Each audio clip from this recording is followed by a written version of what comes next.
17 বছর চেয়ারম্যান ছিলাম, সমস্যা হবে না এরকম কোনো কারণ নেই। কারণ মমতাজি তার জন্য বহু টাকা জলের জন্য দিয়েছেন। পরিকল্পনাটা ঠিক নেই।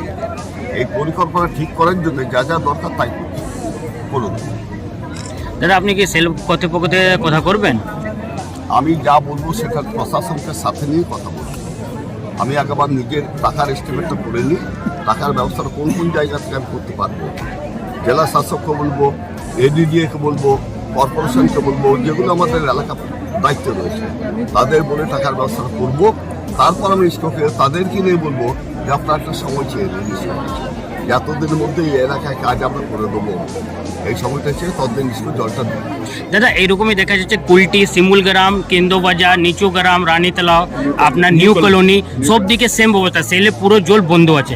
তো এর নিয়ে দাদা আমি সবটা তার একসঙ্গে করার ক্ষমতা নেই। হ্যাঁ, সব জায়গায় একসঙ্গে করে দেওয়ার ক্ষমতা আমার নেই।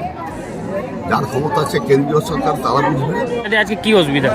আমাদের এখানে প্রায় 2 মাস হয়ে গেল জলের প্রচুর অসুবিধা। কিসের জল? আমাদের যে কোম্পানি থেকে যে জলটা দেওয়া হতো, কোন কোম্পানি? আমাদের ইসকো থেকে, সেলের ডিপার্টমেন্ট থেকে যে জলটা আমাদের দেওয়া হতো, ওইটা আমার ইদানিং আজ প্রায় 2 মাস হতে চলেছে, জলটা বন্ধ আছে।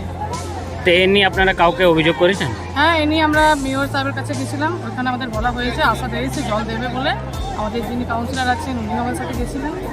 আমরা আপনার কোম্পানি